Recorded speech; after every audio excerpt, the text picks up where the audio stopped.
Que grande alegria a gente ter a oportunidade de parar para refletir na palavra de Deus. E a gente tem feito isso ao longo desse mês, pensando sobre imunizados, a resposta de Deus, a solução de Deus para o maior dos males. Esse é o título da nossa série de mensagens desse mês, que a gente iniciou algumas semanas atrás. E quando a gente fala sobre imunizar, sobre imunidade num tempo como esse que nós estamos vivendo, um tempo de pandemia, naturalmente vem à nossa mente o desejo, a busca, o anseio das pessoas por algo que seja capaz de nos proteger do coronavírus e de seus efeitos. Contudo, a gente não está falando sobre o coronavírus. Então, se você ouve o título imunizado e vem à sua mente a ideia de que o pastor vai dar algum tipo de receita ou fazer algum tipo de oração que vai te tornar imune ao coronavírus, eu já quero te decepcionar. Porque, na verdade, a gente tem visto já há algumas semanas que existe um mal muito maior e mais grave do que o coronavírus. Eu não quero, você que ouve isso pela primeira vez hoje, eu não quero te deixar desesperançoso, trazendo e sendo talvez o portador das más notícias, mas existe um mal que é mais grave, um vírus que atinge toda a humanidade, todas as pessoas, sem exceção, e mais, ele é 100% letal. E quando a gente ouve isso, a gente fica assustado com essa ideia. Esse vírus do qual nós estamos falando, sobre o qual eu estou falando hoje, é o vírus do pecado. O fato é que todos nós somos pecadores, e como pecadores somos condenados à morte, porque o pecado nos afasta, nos desconecta, nos separa de Deus, e Deus é a fonte de vida. O texto de Romanos, capítulo 5, versículo 12, diz: da mesma forma como o pecado entrou no mundo por um homem, e pelo pecado a morte, assim também a morte veio a todos os homens, porque todos pecaram. Então nós já temos caminhado algumas semanas e pensado sobre esse vírus, que nós estamos dando o nome de pecado, falando que ele atinge todas as pessoas e que ele é 100% letal. Ele causa a morte de todos aqueles que ele atinge, ou seja, todos nós. E quando a gente ouve essa história, a gente está ouvindo uma história que é uma história de condenação, que é uma história de morte. E eu queria dizer, ser ousado a ponto de dizer que essa é a sua história. Essa é a minha história. Porque quando a gente ouve, falar, não, essa é a história de todas as pessoas, às vezes a gente não consegue se incluir nesse todos. Então entenda isso. Essa é a sua história. Essa é a minha história. A história de homens e mulheres que foram criados por Deus e para Deus. Gente que foi criado para viver em perfeita harmonia, em perfeita comunhão com o Criador, mas que devido ao pecado existente dentro do seu coração, escolhe viver afastado de Deus, como rebeldes. Escolhe, ao invés de viver para a glória de Deus, viver buscando a sua própria glória. E aí, na última semana, nós vimos que Deus interveio na história de uma maneira graciosa, misericordiosa e com seu grande amor, nos deu vida através de Cristo Jesus, nosso Senhor. Para ouvir um pouco mais sobre essas duas mensagens, basta você entrar nas principais plataformas de podcast e procurar por IPCcast. E lá você vai encontrar as duas mensagens anteriores dessa série de mensagens. Mas hoje eu quero conversar com vocês um pouco sobre o custo. E, para tanto, a gente vai ter o texto base de 1 Pedro, capítulo 1, versículos de 17 a 21. 1 Pedro, capítulo 1, versículos de 17 a 21. Antes de fazer a leitura, eu quero convidar você a mais uma vez fechar seus olhos. Nós iremos orar. Vamos orar? O texto está projetado, mas se você quiser procurar na sua Bíblia, eu dou um tempo também para você fazer isso. É um excelente hábito. Acompanhar na Bíblia é um excelente hábito. Eu farei a leitura na Nova Versão Internacional, que é a tradução que a gente utiliza aqui na igreja. E aí, com a Bíblia aberta, ou então atento já ao texto projetado, mais uma vez eu convido você a fechar seus olhos, colocar seu coração diante de Deus nesse instante. Peça a Deus que o seu coração esteja sensível, a ponto de ouvir tudo aquilo que Ele tem para você hoje. Há muito tempo atrás, eu ouvi uma coisa de um pastor e aquilo marcou minha mente, meu coração. A gente pede para Deus falar, mas Deus sempre fala. Nós é que às vezes temos dificuldade para ouvir o que Ele está dizendo. Então peça isso ao Senhor. Senhor, torna minha mente e meu coração abertos para aquilo que o Senhor tem para mim nessa noite. Vamos orar? Deus bondoso, nós louvamos o Teu nome. Como é bom, Senhor, nós termos a oportunidade de nos reunirmos aqui para exaltar, para bendizer, para cultuar a Ti, Senhor. E nesse instante onde abrimos a Tua palavra, nós queremos reafirmar, Senhor Deus, o nosso desejo de ouvir a Tua voz de maneira muito clara. E nós sabemos, Pai, que isso é ação do Teu Santo Espírito no nosso coração. Por isso a gente pede, Senhor Deus, que o Teu Espírito Santo abra o nosso coração, abra as nossas mentes, que nós estejamos sensíveis, que nós sejamos pessoas moldáveis, que são facilmente transformadas pelas Tuas mãos. Que os nossos corações e mentes estejam abertos à Tua palavra, em nome de Jesus. Amém. 1 Pedro, capítulo 1, versículos 17 a 21. Eu vou ler e você acompanha silenciosamente comigo. Uma vez que vocês chamam Pai aquele que julga imparcialmente as obras de cada um, portem-se com temor durante a jornada terrena de vocês. Pois vocês sabem que não foi por meio de coisas perecíveis como prata ou ouro que vocês foram redimidos da sua maneira vazia de viver, transmitida por seus antepassados, mas pelo precioso sangue de Cristo, como de um cordeiro sem mancha e sem defeito, conhecido antes da criação do mundo, revelado nestes últimos tempos em favor de vocês. Por meio dele, vocês creem em Deus, que o ressuscitou dentre os mortos e o glorificou, de modo que a fé e a esperança de vocês estão em Deus. Amém. Amém.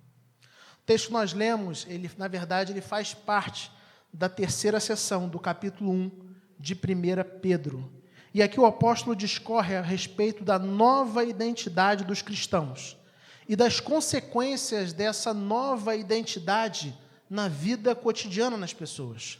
Quando a gente olha, e se você tiver com a sua Bíblia aberta, você vai perceber isso com mais clareza, quando a gente olha os versículos de 13 a 17, nós vamos perceber que eles formam uma espécie de bloco, onde os modos verbais sempre estão no imperativo. Notem os versículos de 13 a 17, como Pedro está utilizando sempre o modo verbal imperativo. Versículo 13, estejam com a mente preparada. Ponham toda a esperança na graça. Não se deixem amoldar pelos maus desejos. Sejam santos. E, finalmente, versículo 17, portem-se com temor. São imperativos. Verbos sempre no modo imperativo, ou seja, mandamentos, ordenanças. Pedro está falando sobre ordenanças, sobre coisas que não são opcionais, não tem a ver com a gente escolher, não é facultada a você e a mim a possibilidade de escolher deixar de viver a partir dessas lógicas, a partir dessas ordenanças, porque são ordenanças, e não cumpri-las é desobediência.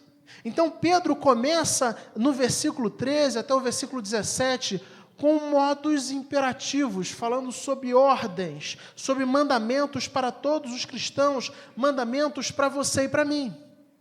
Contudo, o versículo 17, ele marca uma espécie de transição.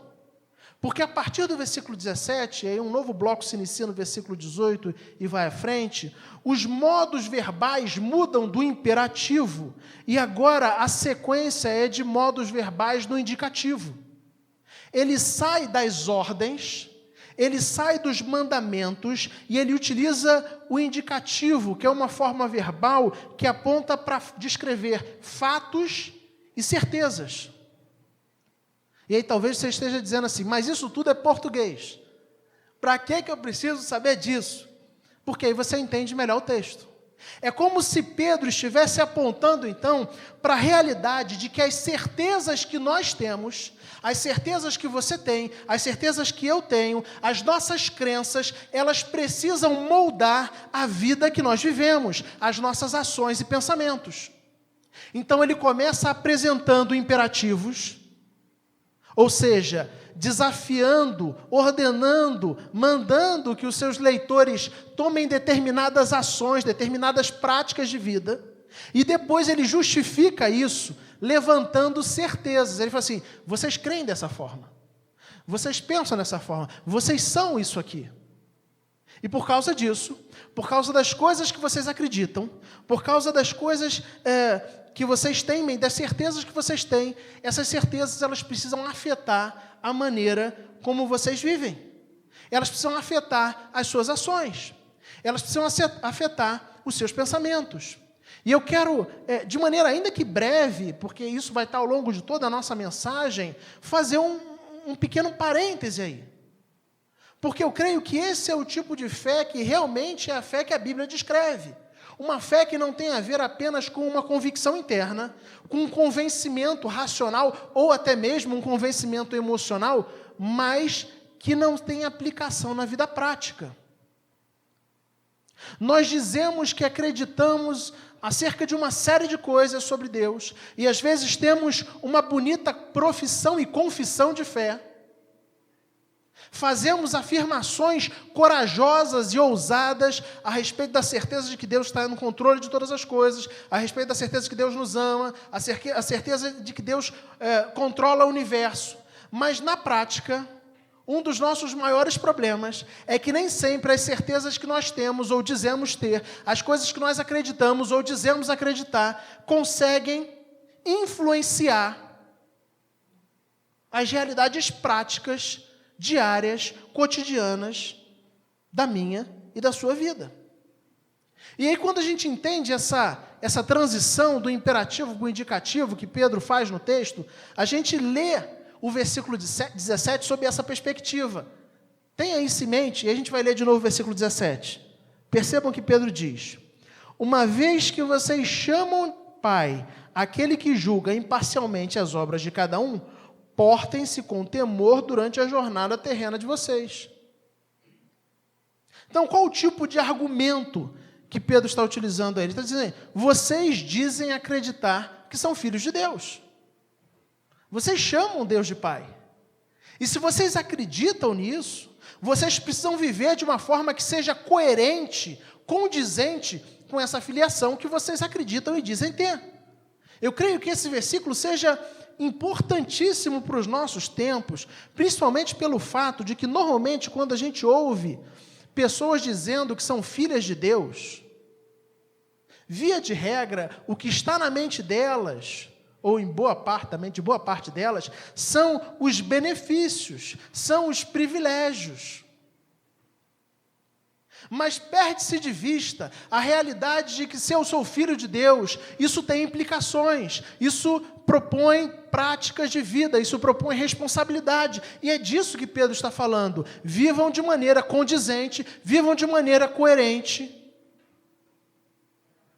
com a filiação que vocês dizem que têm. Normalmente as pessoas trazem para si, né, essa vinculação da filiação divina, ou da paternidade. Deus é meu pai. Para descrever, não, Deus é meu pai, então Ele cuida de mim, Ele me protege, Ele me abençoa, Ele não vai deixar que nada de mal aconteça, né? Tá, mas e as suas responsabilidades diante dessa filiação? É interessante porque no texto, é claro que a gente sabe que existem benefícios, mas é interessante porque no texto, especialmente no versículo que nós acabamos de ler, o versículo 17, Pedro está chamando a atenção para as responsabilidades. Se você diz que Deus é o seu pai, você tem que se portar como filho de Deus. Simples assim. De maneira lógica e objetiva.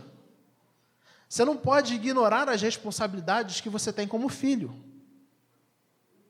Ser filho de Deus é uma grandiosa bênção. É um privilégio, é o maior de todos os privilégios, eu não tenho a menor dúvida disso. Mas é também uma grande responsabilidade.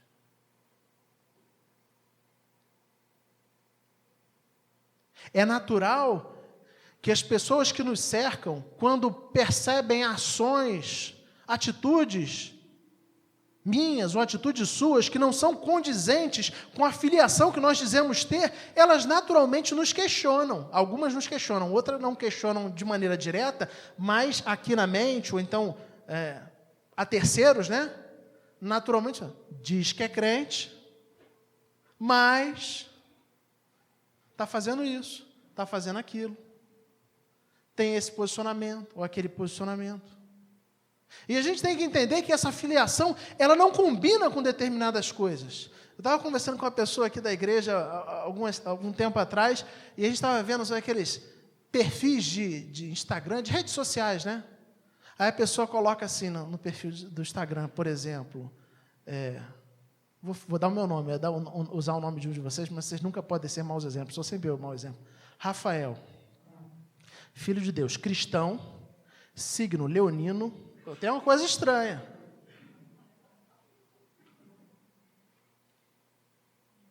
Tem uma coisa estranha, porque percebe que não é coerente? Nós vivemos num tempo marcado por essas incoerências. E me parece que Pedro está destacando essa realidade. Você diz que Deus é o seu Pai? Então viva como filho de Deus. Procure portar-se com temor durante a jornada terrena de você. Durante esse tempo que você vive nesse mundo, viva com temor. Se porte dessa maneira. Na última semana, a gente conversou um pouco e percebemos que Deus, ao enviar seu Filho para nos salvar, para resolver o problema do grande vírus que se abate sobre todos nós, Ele foi motivado pelo seu amor gracioso. A gente destacou que salvação não tem a ver com os nossos méritos. Salvação não tem a ver com o quão bom você pode ser ou quão capaz você é de cumprir a vontade de Deus. Não. Biblicamente falando, salvação tem a ver com o amor misericordioso do Deus gracioso que resolveu salvar homens e mulheres pecadores. Homens e mulheres que são merecedores da ira e da condenação. E por isso Ele enviou seu Filho. E nós somos salvos pela graça. E nós destacamos isso na semana passada. A motivação de Deus foi o amor gracioso. Mas entenda uma coisa, e a gente vai falar um pouco sobre isso daqui para frente. A graça teve um custo. Ao longo do culto, se você é mais atento, você vai perceber que vários dos cânticos nós falamos exatamente sobre isso. A graça teve um custo. Nós temos apontado, a salvação é pela graça, é verdade. Mas a graça teve um alto custo. E é exatamente sobre essa certeza que Pedro está falando nos versículos seguintes. E ele utiliza essa certeza para defender a necessidade de nós termos uma vida santa. Notem os versículos 18 a 19. Pois vocês sabem... Perceba que ele está usando de argumentação, versículo 18. Pois vocês sabem que não foi por meio de coisas perecíveis, como prata ou ouro, que vocês foram redimidos da sua maneira vazia de viver, que lhes foi transmitida por seus antepassados. Mas por meio... Deixa eu achar aqui, gente.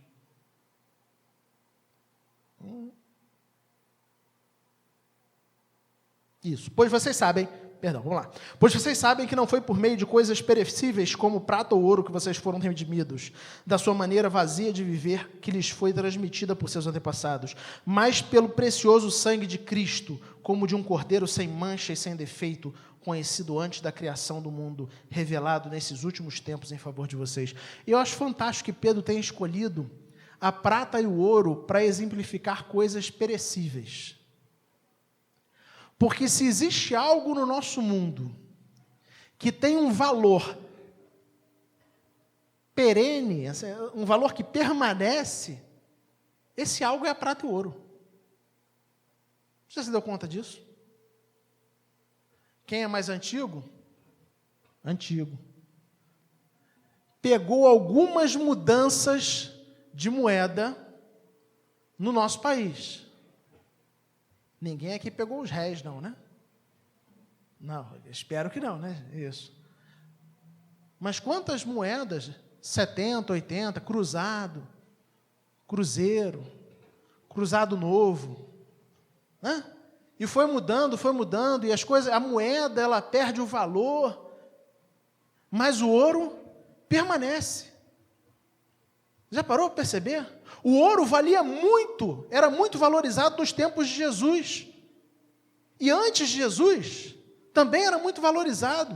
A gente pensar no Antigo Testamento, no tempo de Salomão, era muito valorizado. E desde que a história é história, por assim dizer, né?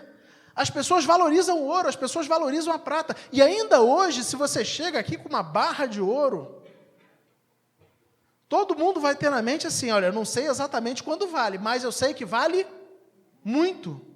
E eu acho fantástico que Pedro tenha escolhido 2 metais preciosos que têm um valor no nosso mundo, que parece que é perpetuado, né? Parece que é um valor perpétuo. E falar que o valor dessas coisas é perecível, porque perecível vem à nossa mente o quê?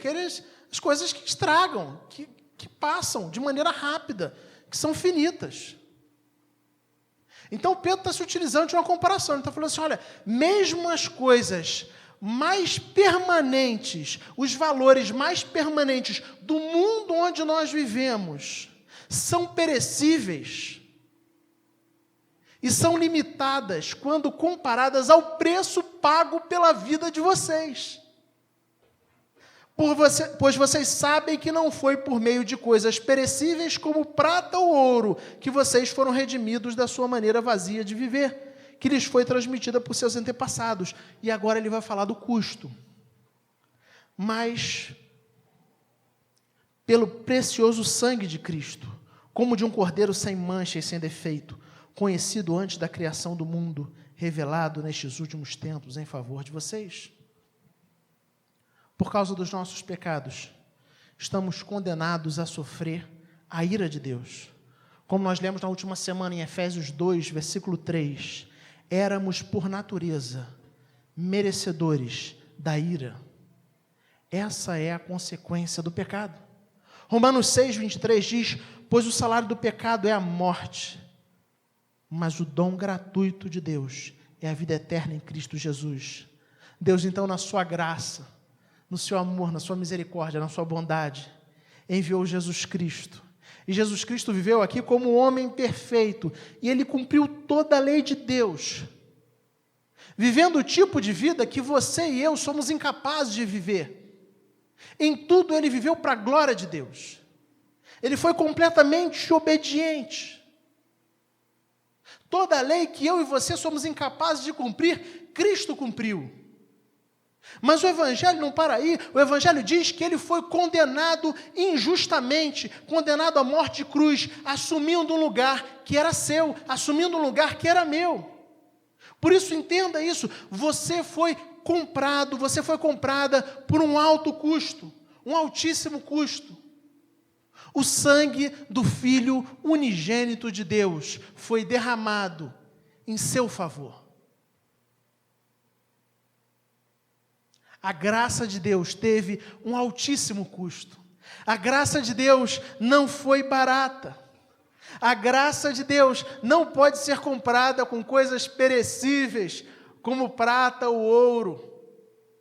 A graça de Deus custou o preço do sangue de Cristo Jesus, que foi derramado em nós, em nosso lugar. É um altíssimo custo. É um altíssimo custo. Você foi comprado por um alto custo. Num tempo onde muito se discute sobre o custo da vacina, o custo de imunizar as pessoas, se vender, vamos ter como comprar, não vamos ter como comprar. Os países vão ter como comprar, e os países mais pobres, eles vão comprar ou não vão comprar? Por mais caras que sejam as vacinas capazes, pelo menos supostamente, de imunizar as pessoas contra o Covid, eu e você somos lembrados que o maior de todos os males teve um custo altíssimo. Um custo que ninguém pode pagar, mas que foi pago por Cristo Jesus na cruz do Calvário. Você foi comprado a preço de sangue, sangue do Filho de Deus. A graça de Deus salvou você, mas a graça custou muito caro. Saia com essa certeza daqui hoje.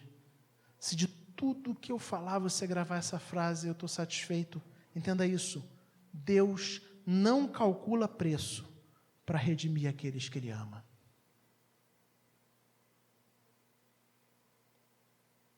Deus não calcula preço para redimir aqueles que Ele ama. Alguns anos atrás, alguns irmãos do nosso presbitério foram pela agência missionária, pela missão na cidade, para acompanhar o trabalho missionário da Igreja Presbiteriana de Manaus. Acho que o presbítero Arione e Célia foram, né? Aqui da igreja, foram eles que foram. E eles foram acompanhar um trabalho missionário que é realizado lá pela Igreja de Manaus, junto às comunidades ribeirinhas. A Igreja de Manaus tem alguns barcos grandes, e esses barcos eles são preparados, estruturados, com equipamentos e profissionais para subirem aqueles rios ou descerem aqueles rios, né? Eu não entendo nada de rio, muito menos de Manaus, nunca lá estive, mas para pegar aqueles rios e seguirem aqueles rios e passar por aquelas comunidades ribeirinhas e parar de comunidade em comunidade e prestar assistência médica, assistência de saúde àquelas pessoas e a pregar o evangelho ali.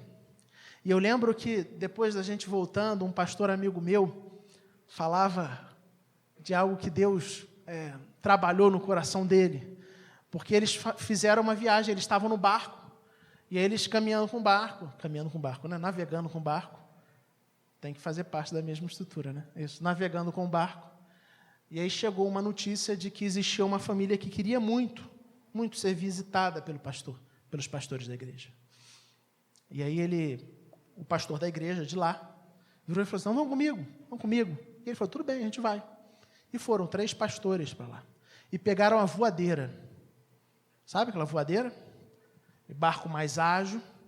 E você vai batendo na voadeira. E era 40 minutos de voadeira. Ele já estava no barco, fazendo viagem há algum tempo, tinha que sair, pegar a voadeira, 40 minutos de voadeira para ir.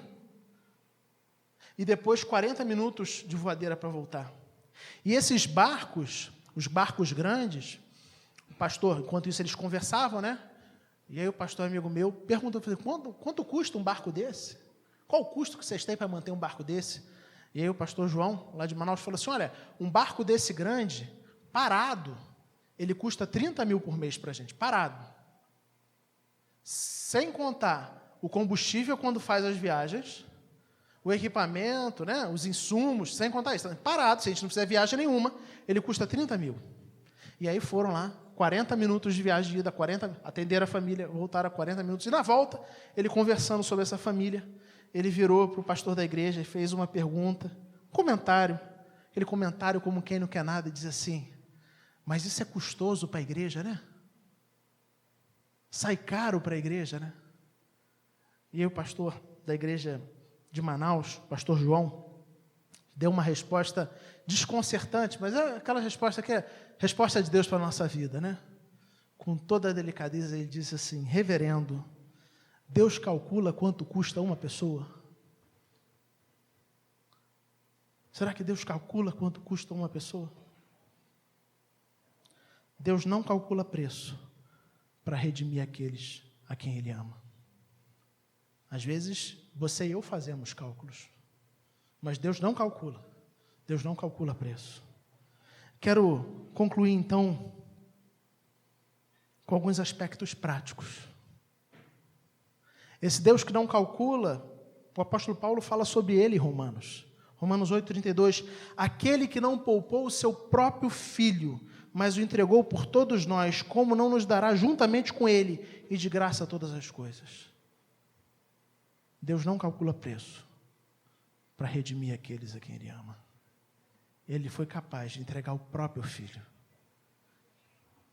Pensando em aspectos práticos, eu pensei em pelo menos 2. Primeiro, Deus não calcula preço. Foi capaz de entregar Cristo Jesus por você e por mim. Mas a pergunta que a gente precisa se fazer, num tempo como esse nosso, onde as pessoas querem viver um tipo de evangelho que lhes custe nada ou o mínimo possível, é se de fato nós estamos dispostos a pagar algum tipo de preço para seguir a Cristo. Deus não calcula preço por você. Ele entregou Jesus Cristo. Mas me parece que a gente vive num tempo onde as pessoas querem ser econômicas,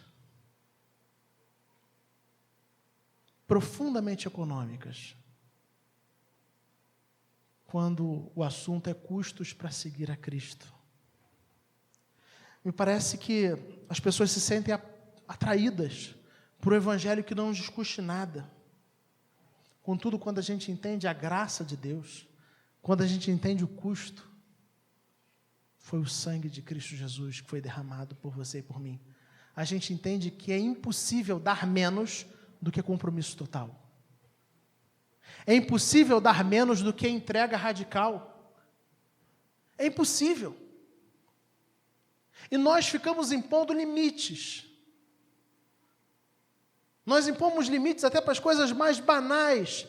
A gente calcula custo até se está chovendo para ir para a igreja. Está chovendo. Deus entregou um filho por você e por mim. Mas a gente quer viver um tipo de evangelho que não custa nada. Um evangelho sem custo. Um evangelho sem preço. Um evangelho sem discipulado. Um evangelho sem compromisso. Um evangelho sem transformação. A gente começa a pensar, não, isso aqui, olha, viver isso aqui vai exigir muito de mim, vai exigir muito do meu tempo, vai exigir muito do meu dinheiro, vai exigir muito do meu envolvimento, vai dar muito trabalho. E o tempo todo parece que a gente quer economizar. Quando o assunto tem a ver com Deus e o nosso compromisso com Deus, a gente quer ser o mais econômico possível. Mas o Evangelho nos fala sobre um Deus que não calcula custo a ponto de entregar o seu Filho unigênito por mim e por você. Então, se essa tem sido a sua forma de viver o Evangelho, eu quero encorajar você, coloca a sua mão na cabeça agora e pensa sobre isso, porque tem algo de errado. Tem algo de errado nessa tentativa, nesse desejo de viver um Evangelho que não custa nada. Não é esse o Evangelho que a palavra de Deus aponta. É o que nós vimos desde o início, desde o versículo 17. Você é filho de Deus? Viva como filho de Deus. Tem um custo. Você chama Deus de Pai? Tem um custo. Então viva como filho.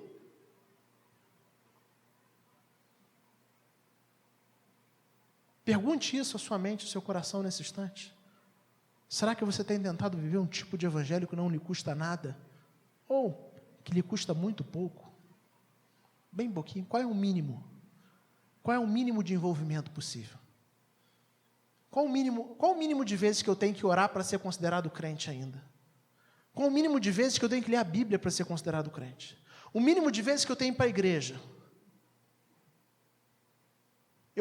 O mínimo de vezes que eu tenho que falar do Evangelho para alguém?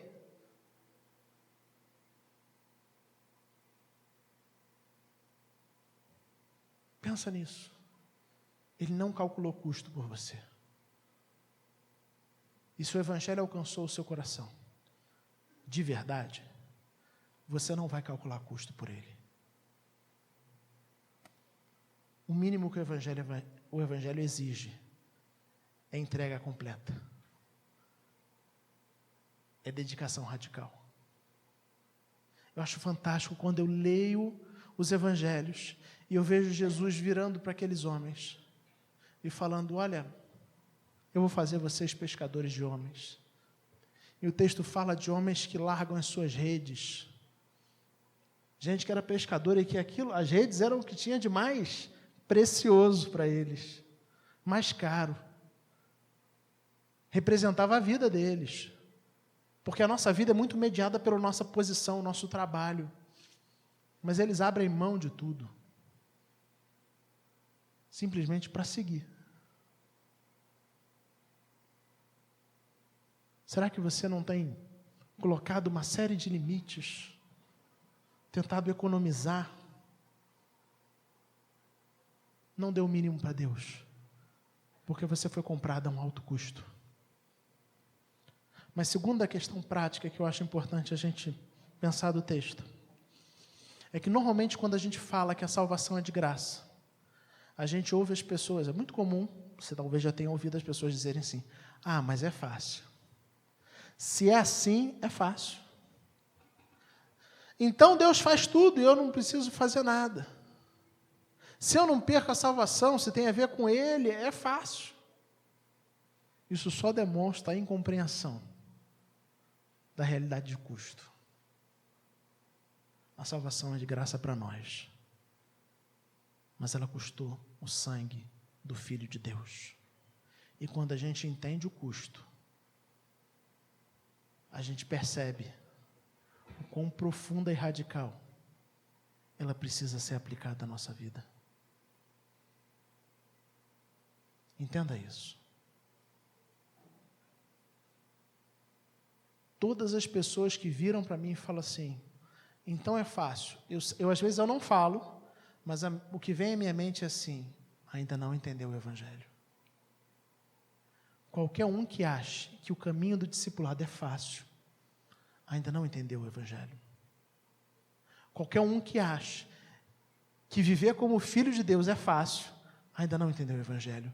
Porque quando a gente olha para a história da igreja, a gente vê homens que foram apedrejados por causa do Evangelho. Homens que foram chicoteados pelo Evangelho. Homens que foram lançados aos leões por causa do Evangelho. Homens que perderam as famílias por causa do Evangelho. Homens que perderam a própria vida por causa do Evangelho. E eu não consigo ver essa facilidade. Seguir a Cristo é algo maravilhoso. Mas o caminho discipulado, ele é profundamente desafiador. Entenda isso. Vamos orar? Coloque sua vida diante de Deus. Permita-me conduzir sua oração.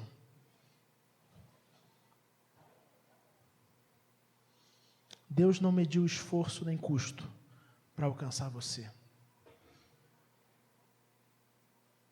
Você tem medido esforços e custos para seguir a Cristo? Essa é a pergunta que eu quero encorajar você a fazer nesse instante. Medite sobre isso. Pergunte isso ao Espírito Santo.